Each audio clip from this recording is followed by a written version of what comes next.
Halo Bapak dan Ibu guru hebat, perkenalkan nama saya Ninyoman Sumaryati, CGP Angkatan 9 dari SMP Negeri Namangui. Pada video kali ini, saya akan memaparkan koneksi antar materi modul 3.1. Pengambilan keputusan berbasis nilai-nilai kebajikan sebagai pemimpin. Bagaimana filosofi Ki Hajar Dewantara dengan Pratap Triloka memiliki kaitan dengan penerapan pengambilan keputusan sebagai seorang pemimpin? Filosofi Ki Hajar Dewantara dengan Pratap Triloka memiliki pengaruh bagaimana seorang guru mengambil keputusan sebagai pemimpin pembelajaran. Semboyan yang dicetuskan oleh KHD saat ini masih menjadi landasan berpijak bagi pendidik adalah Ingarso Suntulodo. Artinya, seorang pemimpin harus mampu memberi teladan. Ingmadio Mangunkarso. Artinya, seorang pemimpin juga harus mampu memberikan dorongan, semangat, dan motivasi dari tengah. Dan Tutwuri Handayani, artinya seorang pemimpin harus mampu memberi dorongan dari belakang. Yang artinya seorang pemimpin atau guru harus mampu memberikan teladan dan memberikan semangat serta motivasi dari tengah, juga mampu memberikan dorongan dari belakang untuk kemajuan seorang muridnya.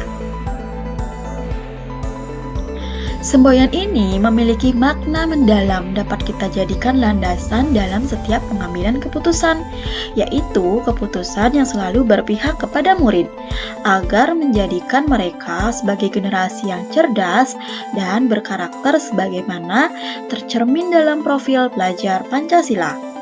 Hal ini dapat kita lakukan dalam proses pembelajaran di sekolah, yang tidak hanya menitik beratkan pada konten kurikulum, namun transfer nilai-nilai kebajikan dapat kita sampaikan secara terus-menerus dengan eksplisit pada pembelajaran dan keteladanan di setiap pengambilan keputusan.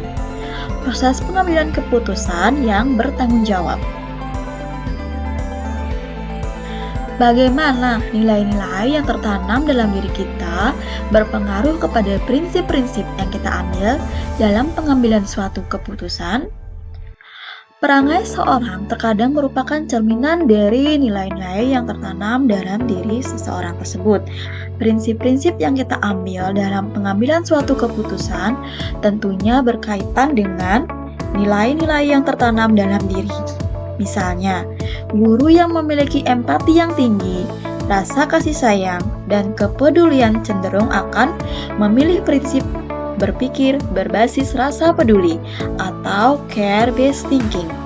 Sedangkan guru yang memiliki sikap jujur dan komitmen yang kuat untuk tunduk pada peraturan cenderung memiliki prinsip berpikir berbasis peraturan atau rule-based thinking. Dan guru yang reflektif dan memiliki jiwa sosial yang tinggi cenderung memilih berpikir berbasis hasil akhir atau end-based thinking. Bagaimana materi pengambilan keputusan berkaitan dengan kegiatan coaching yang diberikan pembimbing atau fasilitator dalam perjalanan proses pembelajaran kita, terutama dalam pengujian pengambilan keputusan yang telah kita ambil? Apakah pengambilan keputusan tersebutlah efektif? Masihkah ada pertanyaan-pertanyaan dalam diri kita atas pengambilan keputusan tersebut? Hal-hal ini tentunya bisa dibantu oleh sesi coaching yang telah dibahas pada sebelumnya. Dalam pengambilan keputusan dibutuhkan langkah-langkah yang mengacu pada prinsip tertentu, karena dalam pengambilan keputusan berkaitan erat dengan masa depan suatu organisasi, apalagi yang menyangkut pada keputusan yang bersifat strategis. Salah satu faktor yang sangat membantu dalam pengambilan keputusan adalah keterampilan coaching. Sebagai pendidik, guru harus memiliki keterampilan coaching. Selama proses pembelajaran, pendampingan dalam pengujian pengambilan keputusan melalui kegiatan coaching yang dilakukan oleh fasilitator, saya merasakan sangat efektif dalam membantu pemahaman saya. Bagaimana kemampuan guru dalam mengelola dan menyadari aspek sosial emosionalnya agar berpengaruh terhadap pengambilan suatu keputusan, khususnya masalah dilema etika? Dalam setiap pengambilan keputusan wajib berlandaskan pada nilai-nilai kebajikan serta regulasi yang ada dengan berpedoman pada 9 langkah pengambilan keputusan. Melalui kedua dasar tersebut, kita dapat menganalisis sehingga dapat membedakan antara dilema etika atau bujukan moral. Guru yang berperan sebagai pemimpin pembelajaran akan bertindak atas dasar keberpihakan pada murid. Bagaimana kemampuan guru dalam mengelola dan menyadari aspek sosial emosionalnya akan berpengaruh terhadap pengambilan suatu keputusan, khususnya masalah dilema etika. Dalam suatu keputusannya harus mempertimbangkan banyak hal yang bermuara pada murid, berbasis etika dan nilai kebajikan, berlandaskan pada 4 paradigma, yaitu individu versus masyarakat, rasa keadilan versus rasa kasihan, kebenaran versus kesetiaan, dan jangka pendek versus jangka panjang. 3 prinsip, yaitu prinsip berbasis hasil akhir, prinsip berbasis peraturan, dan prinsip berbasis rasa peduli, serta dilakukan dengan 9 langkah, yaitu mengenali nilai-nilai yang saling bertentangan, menentukan siapa saja yang terlibat, mengumpulkan fakta-fakta yang relevan, pengujian benar atau salah yang di dalamnya terdapat uji legal, uji regulasi, uji institusi, uji halaman depan koran, dan uji keputusan panutan atau idola. Pengujian paradigma benar lawan benar, prinsip pengambilan keputusan, investigasi opsi trilema, buat keputusan, dan tinjau lagi keputusan dan refleksikan. Bagaimana pembahasan suatu kasus yang fokus pada masalah moral atau etika kembali pada nilai-nilai yang dianut seorang pendidik? Pembahasan studi kasus pada modul ini memberikan contoh-contoh yang biasa terjadi dan mungkin saja pernah dialami oleh sebagian guru. Hal ini akan memberikan rambu-rambu dan pedoman agar guru-guru tidak terjebak dalam situasi yang sama dan dapat bertindak secara bijak melalui prinsip, paradigma, dan langkah dalam pengujian dan pengambilan keputusan, sehingga akan membuat kita semakin menyadari perilaku yang benar dan perilaku yang salah. Bagaimana pengambilan keputusan yang tepat? Tentunya berdampak pada terciptanya lingkungan yang positif, kondusif, aman, dan nyaman.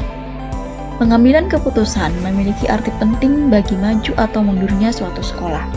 Pengambilan keputusan yang tepat akan menghasilkan suatu perubahan terhadap sekolah ke arah yang lebih baik. Terciptanya lingkungan yang positif, kondusif, aman, dan nyaman.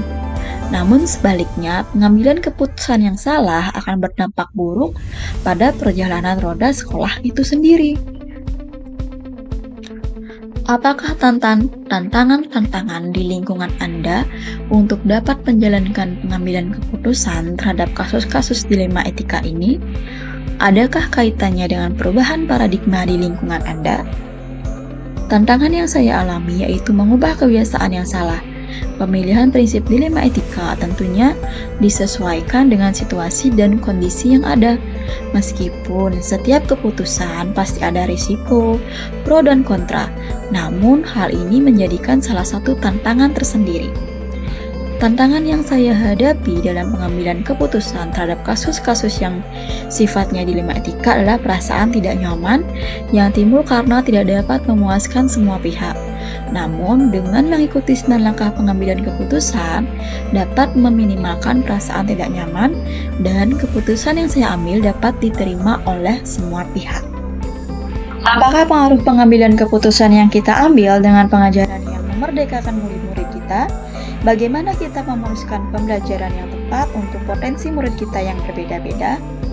Pengaruh pengambilan keputusan yang kita ambil dengan pengajaran memerdekakan murid-murid kita adalah terciptanya merdeka belajar. Dengan merdeka belajar, murid bebas belajar, mencapai kesuksesan, kebahagiaan sesuai minat dan potensinya tanpa ada paksaan dan tekanan dari pihak manapun. Penggunaan model pembelajaran berdiferensiasi akan mampu mengakomodir kebutuhan setiap siswa sesuai dengan bakat dan keahliannya. Guru hanya sebagai fasilitator dan pembelajaran tersebut berpusat pada murid. Dengan didukung pada penerapan KSE yang akan semakin memperkuat dan mempertajam wujud nyata dalam memfasilitasi dan mengasah keterampilan sosial emosional murid-murid kita. Bagaimana seorang pemimpin pembelajaran dalam mengambil keputusan dapat mempengaruhi kehidupan atau masa depan murid-muridnya? Keputusan yang diambil oleh seorang pemimpin pembelajaran pasti akan membawa dampak, baik jangka panjang maupun jangka pendek bagi murid. Hal yang sudah kita putuskan dan kita lakukan akan terekam menjadi suatu catatan dan akan menjadi role model tentang apa dan bagaimana kelak murid-murid berpikir dan bertindak. Pengambilan keputusan oleh seorang pendidik harus tepat, benar, dan bijak melalui analisis dan pengujian yang mendalam atas benar atau salahnya. Pengujian dilakukan dengan menggunakan 5 uji, yaitu uji legal, uji regulasi, uji intuisi, uji publikasi, dan uji panutan atau idola akan menjadikan pengambilan keputusan kita akurat dan teruji sehingga bijaksana dan berpihak pada murid. Apakah kesimpulan akhir yang dapat Anda tarik dari pembelajaran modul materi ini dan keterkaitannya dengan modul-modul sebelumnya? Kesimpulan yang dapat saya ambil jika mengaitkan dengan materi sebelumnya yaitu pengambilan keputusan sebaiknya mengacu pada nilai kebajikan universal, bertanggung jawab, berpihak pada murid, dan berpedoman pada filosofi Ki Hajar Dewantara dengan peratap trilokanya, Ing Ngarso Sungtulodo, Ing Madyo Mangunkarse, dan Tuturi Handayani.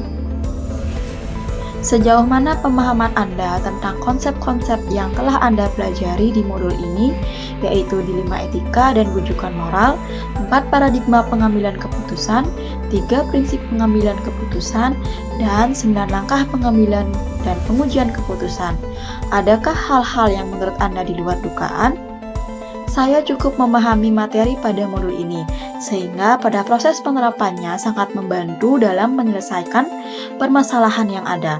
Hal-hal yang menurut saya di luar dugaan, bahwa ternyata dalam pengambilan keputusan bukan hanya berdasarkan pada pemikiran dan pertimbangan semata, namun sangat diperlukan adanya paradigma, prinsip, dan langkah-langkah pengujian pengambilan keputusan, agar keputusan yang diambil tepat sasaran dan bermanfaat untuk semua orang. Sebelum mempelajari modul ini, pernahkah Anda menerapkan pengambilan keputusan sebagai pemimpin dalam situasi moral dilema? Bagaimana? Pernah? Apa bedanya dengan apa yang Anda pelajari di modul ini? Sebelum mempelajari modul ini, dalam pengambilan keputusan, saya biasanya memanfaatkan prosedur umum yang berlaku di sekolah, yaitu berkomunikasi dengan pihak terkait seperti guru mata pelajaran, guru BK, wakase, dan kepala sekolah, dengan bahan perbincangan yang mengalir apa adanya. Setelah mempelajari modul ini, saya mencoba menerapkan analisa berdasarkan 4 paradigma, 3 prinsip, dan 9 langkah pengambilan keputusan. Perbedaannya diantaranya pola ini menjadi pakem baru yang sangat rinci, hati-hati, dan tidak terburu-buru dalam membuat sebuah keputusan. Selain itu, pihak yang terlibat menjadi merasa dihargai dan bisa memberi kontribusi sesuai tupoksinya masing-masing. Bagaimana dampak mempelajari konsep ini buat Anda? Perubahan apa yang terjadi pada cara Anda dalam mengambil keputusan sebelum dan sesudah mengikuti pembelajaran modul ini? Perubahan terbesar yang saya alami yaitu pertama, berhati-hati dalam bertindak dan mengambil keputusan. Kedua, mempunyai pola yang teratur dalam menganalisa sebuah masalah. Dan yang ketiga, meningkatnya empati pada diri sendiri untuk memahami permasalahan yang terjadi pada orang lain. Seberapa penting mempelajari topik modul ini bagi Anda sebagai seorang individu dan sebagai seorang pemimpin? Sangat penting, karena sebagai seorang individu membuat saya mengetahui cara pengambilan keputusan berdasarkan nilai-nilai kebajikan.